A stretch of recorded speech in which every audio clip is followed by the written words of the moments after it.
ചെന്നൈയിൽ ഷൂട്ട് ചെയ്തപ്പോൾ ഒരു ദിവസം ഉണ്ടായെന്ന് വെച്ചാൽ മോഹൻലാൽ കടലിലേക്ക് ഇങ്ങനെ ഇറങ്ങിപ്പോകുന്നു. ഇതിൻ്റെ ഒരു അടുത്ത സീക്വൻസാണ്. ഇവളുടെ രോഗം മാറുന്നതിൻ്റെ ട്രീറ്റ്മെൻറ്റിൻ്റെ ഭാഗമായിട്ട് ലാൽ കടലിലേക്ക് ഇറങ്ങി പോകുന്നു. അമല കരയിൽ നിന്നിട്ട് സ്ക്രീം ചെയ്തിട്ട് പോരുതെന്ന് പറഞ്ഞ് ഡോക്ടർ എന്നൊക്കെ പറഞ്ഞ് വിളിക്കുന്ന ഒരു സീക്വൻസ് ഉണ്ട്. അത് ആക്ച്വലി അന്ന് ഷൂട്ട് ചെയ്തപ്പോൾ സാലു ജോർജ് വേറൊരു പടത്തിൽ ഇത് വിട്ട് ഇങ്ങനെ ഒരു പാച്ച് വർക്ക് മാതിരിയാണ്. ഞങ്ങൾ ചെന്നൈയിൽ വെച്ച് 1-2 ദിവസം ബാലൻസ് ഷൂട്ട് ഉണ്ടായിരുന്നു. അപ്പോൾ ക്യാമറാമാൻ ഇല്ല ശരിക്കും. പെട്ടെന്ന് ആരും ക്യാമറാമാൻ ചോദിക്കുമ്പോൾ സന്തോഷ് ശിവൻ, ഞാനന്ന് മദ്രാസിൽ ന്യൂ വുഡ്ലാൻഡ്സ് ഹോട്ടലിലാണ് താമസിക്കുന്നത്. തൊട്ടടുത്ത റൂമിൽ സന്തോഷ് ശിവൻ താമസിക്കുന്നുണ്ട്. സന്തോഷ് ശിവൻ അന്ന് ദളപതി എന്ന് പറയുന്ന പടം ഷൂട്ട് ചെയ്തുകൊണ്ടിരിക്കുകയാണ്, മണിരത്നത്തിൻ്റെ. അപ്പോൾ അതിൻ്റെ എന്തോ 2-3 ദിവസം ബ്രേക്ക് ഉണ്ട്, ഷൂട്ടിംഗ് ബ്രേക്ക് ഉണ്ട്, 2 ദിവസം ഇല്ല. അപ്പോൾ അദ്ദേഹം പോയിട്ടില്ല, അദ്ദേഹം അവിടെ റൂമിലുണ്ട്. അപ്പോൾ ഞങ്ങൾ രാവിലെ ഷൂട്ടിങ്ങിന് പോകാൻ വേണ്ടിയിട്ടൊക്കെ എല്ലാം അറേഞ്ച് ചെയ്യുക, ക്യാമറാമാൻ വേറെ എന്തോ ഒരു ആളെ അറേഞ്ച് ചെയ്യാമെന്നൊക്കെ പറഞ്ഞുകൊണ്ട് നിൽക്കുന്ന സമയത്താണ് സന്തോഷ് വന്ന് സംസാരിച്ച്. അപ്പോൾ 2 ദിവസം കഴിഞ്ഞിട്ടാണ് സന്തോഷ് ഷൂട്ടിങ്. അപ്പോൾ ഷൂട്ടിങ്ങിൻ്റെ കാര്യമൊക്കെ പറഞ്ഞ് ഇങ്ങനെ ക്യാമറാമാൻ വേറെ വന്നിട്ടില്ല, അപ്പോൾ അതുകൊണ്ട് ഞാൻ സുരേഷ് ബാലാജി ഇങ്ങനെ വേറെ ക്യാമറാമാനെ നോക്കിയിട്ടുണ്ട്, ഞാൻ അതിന് വേണ്ടി വെയിറ്റ് ചെയ്യുക എന്ന് പറഞ്ഞപ്പോൾ സന്തോഷം ചോദിച്ചു ഞാൻ ഷൂട്ട് ചെയ്താൽ പോലെ ചോദിച്ചു. ചുമ്മാ തമാശയ്ക്ക് ചോദിച്ചാൽ ഞാൻ വിചാരിച്ചൊരിക്കലും സന്തോഷം അങ്ങനെ പറയുന്നത്, അത്രയും വലിയ ക്യാമറാമാനല്ലേ, ഇത് ഒരു പാച്ച് വർക്കിന് വേണ്ടിയിട്ട് വരുമെന്ന് നമ്മളൊരിക്കലും വിചാരിക്കുന്നില്ല. അപ്പോൾ ആദ്യം വേറെ സ്ഥലത്ത് ഷൂട്ട് ചെയ്തിട്ട് ഷിഫ്റ്റ് ചെയ്തിട്ടാണ് ഈ കടപ്പുറത്ത് ഞാൻ ആദ്യം പറഞ്ഞ ഈ കടലിലേക്ക് ലാൽ ഇറങ്ങിപ്പോകുന്ന സീക്വൻസ് എടുക്കേണ്ടത്. ഞങ്ങൾ ആക്ച്വലി അവിടെ ചെല്ലുമ്പോൾ 5:30 മണിയായിട്ടുണ്ട്. അപ്പോൾ ഒരു 6:30 മണിയൊക്കെ ആകുമ്പോഴേക്കും ഫുൾ ലൈറ്റ് പോകും. അപ്പോൾ നമ്മളെ സംബന്ധിച്ചോളം ഈ എന്താ പറയുക, ലൈറ്റ് പോയി കഴിഞ്ഞാൽ പിന്നെ ഷൂട്ട് ചെയ്യാൻ പറ്റില്ല. അടുത്ത ദിവസമാണ് ഈ മോഹൻലാൽ വേറെ എവിടെയോ പടത്തിന് പോവുക, ലാലിൻ്റെ ഡേറ്റും ഇല്ല.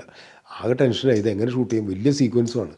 അപ്പോൾ സന്തോഷ് വളരെ കൂളായിട്ട് ഇങ്ങനെ നിൽക്കുകയാണ്, കൂളായിട്ട് നിൽക്കുക. അപ്പോൾ എനിക്കറിയില്ല, അതാണ് ഞാൻ ചില ക്യാമറാമാനിൽ നമ്മൾ കാണുന്ന ഒരു മാജിക് എന്ന് പറയുന്ന ഒരു സംഭവം അതാണ്.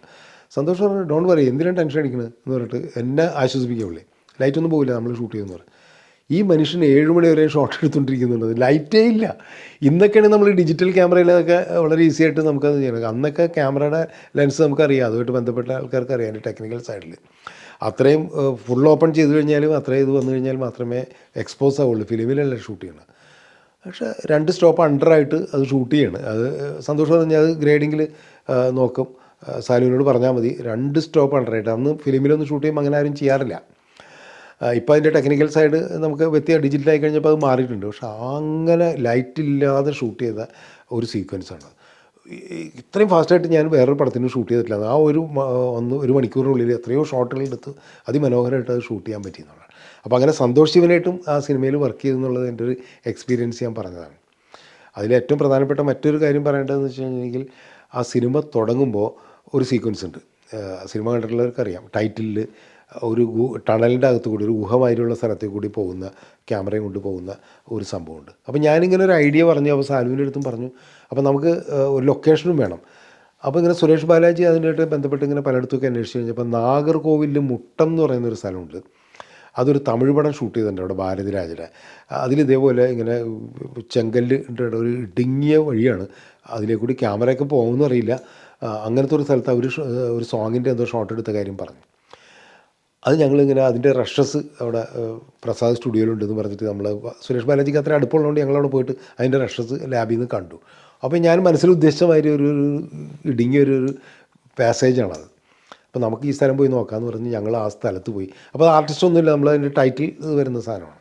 അങ്ങനെ ഞാനും സാലും കൂടി അവിടെ പോയി കഴിഞ്ഞപ്പോൾ, സാധാരണ ക്യാമറ ഇതിൽ കൂടി പോകില്ല, ഒരാൾ നിന്നിട്ട് ക്യാമറയും കൊണ്ട് ഓപ്പറേറ്റ് ചെയ്യാൻ പറ്റില്ല, അതിന് ഓപ്പറേറ്റ് ചെയ്യാൻ പറ്റില്ല, ഇങ്ങനെ വളഞ്ഞിരിഞ്ഞു പോകണം. അപ്പോൾ അന്ന് ഈ സ്റ്റഡി ക്യാം എന്ന് പറയുന്നത് മലയാള സിനിമയെ സംബന്ധിച്ചോളം അഫോർഡ് ചെയ്യാൻ പറ്റാത്തൊരു സാധനമാണ്, നല്ല വില പിടിച്ച സാധനമാണ്. അപ്പോൾ സ്റ്റഡി ക്യാം ഉണ്ടെങ്കിൽ ഷൂട്ട് ചെയ്യാമെന്ന് പറഞ്ഞു. സ്റ്റഡി ക്യാം അന്വേഷിച്ച് മദ്രാസിൽ അന്ന് സ്റ്റഡി ക്യാം ഓപ്പറേറ്റ് ചെയ്യുന്നത് രാജീവ് മേനോനാണ്. രാജീവ് മേനോൻ മാത്രമാണ് അത് ഓപ്പറേറ്റ് ചെയ്യുന്ന ആൾ. അങ്ങനെ രാജീവ് മേനോൻ വന്നിട്ടാണ് ഈ സ്റ്റഡി ക്യാമിലാണ് ആ ഫസ്റ്റ് സീക്വൻസ് ഷൂട്ട് ചെയ്തത്. അപ്പോൾ സന്തോഷ് ശിവനും രാജീവ് മേനോനും വർക്ക് ചെയ്ത ഒരു സിനിമയും കൂടിയാണ് അത്.